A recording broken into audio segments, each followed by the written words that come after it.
আসসালামু আলাইকুম রহমতুল্লাহ। প্রিয় দিনী ভাই ও বোনেরা, আমরা প্রতিদিন গোসল করি, কিন্তু আমরা গোসলের ফরজ কয়টি এবং কি কি আমরা জানি না। এটা একজন মুসলমান বান্দাবান্দির জন্য খুবই লজ্জাজনক। কারণ আমাদের অনেক সময় বিভিন্ন কারণে গোসল ফরজ হয়, কিন্তু এই ফরজ গোসল আমরা ফরজ আদায় করা ব্যতীত করে নেই, যার কারণে আমাদের শরীর নাপাক থেকে যায়, পাক হয় না।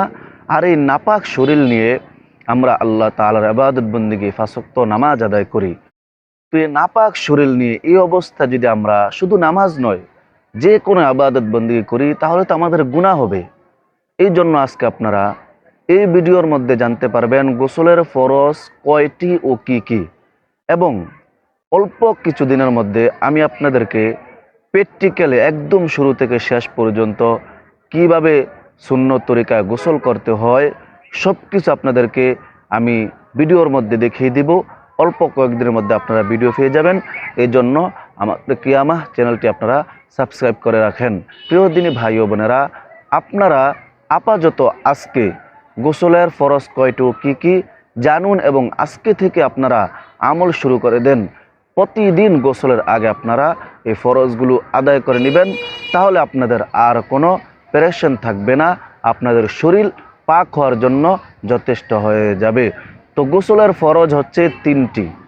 গোসলের ফরজ হচ্ছে তিনটি। এক নাম্বার, ভালোভাবে গড়গড়া সহ কুলি করা। আমরা অজুর সময় স্বাভাবিকভাবে কুলি করলে হয়ে যায়, কিন্তু গোসলের সময় স্বাভাবিকভাবে কুলি করলে হবে না। মুখে পানি নিয়ে গড়গড়া করে তারপরে আমরা কুলি করতে হবে। এভাবে আমরা গড়গড়া সহ 3 বার কুলি করব। 2 নাম্বার, নাকে পানি দেওয়া। নাকে পানি কতটুকু পৌঁছাইতে হবে? আপনার এই যে নরম যে হাড্ডি আছে, মাংসের পরে নরম হাড্ডি আছে, এই নরম হাড্ডি পর্যন্ত আপনার পানি পৌঁছাতে হবে। ভালোভাবে পানি দিয়ে আপনারা এই 2টা আঙ্গুল দিয়ে একদম ভিতরে এ পর্যন্ত ভালোভাবে আপনারা নেড়ে দিবেন। 3 বার এভাবে আপনারা নাকে পানি দিবেন।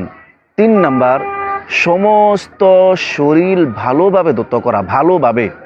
ভালোভাবে বলতে আপনাদের শরীরের যত জায়গা আছে প্রত্যেকটা জায়গার মধ্যে পানি পৌঁছিয়ে দিতে হবে। যদি বিন্দু মাত্র জায়গা, চুল পরিমাণ, সুতা পরিমাণ জায়গাও যদি শুকনো থাকে, তাহলে আপনাদের গোসল হবে না, ফরজ আদায় হবে না। এই জন্য শরীরের যত জায়গা আছে, যত চিপা চাপা আছে, সব জায়গার মধ্যে আপনারা ভালোভাবে হাত দিয়ে নেড়ে নেড়ে পানি পৌঁছে দিবেন। প্রিয় দিনী ভাই বোনেরা, এই 3টি ফরজ আপনারা অবশ্যই গোসলের আগে প্রথম আপনারা গড়গড়া সহ কুলি করবেন, তারপরে আপনারা নাকে পানি দিবেন, তারপরে আপনারা যখন শরীরের মধ্যে পানি ডালবেন, পুরা শরীর আপনারা ভালোভাবে পানি পৌঁছানোর চেষ্টা করবেন এবং পৌঁছিয়ে দিবেন।